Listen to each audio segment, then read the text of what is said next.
In this video, we'll look quickly at sorting data in a spreadsheet, which is useful especially for things like doing the subtotal function.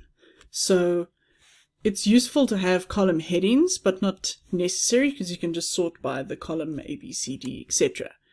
What is important is to make sure that you select all the data that is in your little table, because you don't want to sort, for instance, just the names and surnames, but not the grades and other information, as then you'll start mixing and matching the data there. So for instance, if I did just select the names and surnames here and went to sort A to Z, you can see it's simply sorted by the first column, and it just sorted these, and it didn't change any of the other data. So now these people have different numbers, they have different grades, classes, sports, etc.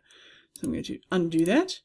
Now I'm going to select everything there, and I'm going to go to sort and filter again, and you can either sort, now it's picked up because the first column is number, it's going to choose smallest, largest, etc. But we're going to go to custom sort, and that gives us a lot more options. So here we go. The first thing to check is in the top right here, my data as headers, and you'll see if you turn it on, the headers are no longer selected because of course you don't want to sort them, but you want to sort according to those columns. So I want to sort by grade, let's say, and you can choose smallest to largest or largest to smallest. I'll do smallest to largest. And then you can sort by multiple levels. So maybe I want to sort then by class, and then I want to sort by surname. And it's entirely possible that multiple people have the same surname in this list, so then I could also sort by first name. So you can do as many as you like. If your data has no headers, you'll just see column A, B, C, D. So you just have to look at which one is which.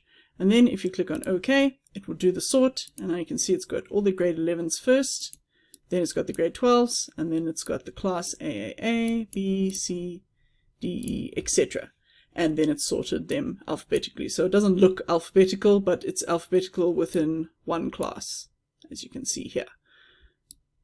And none of them seem to have the same surname in the same class, so it's not going to show that. But you can see immediately these numbers are now in a completely different order, so we know that it's sorted.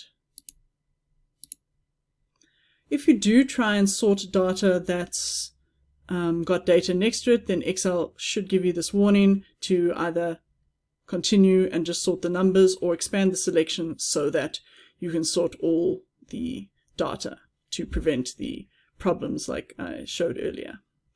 So, and there you go. That's sorting in a nutshell.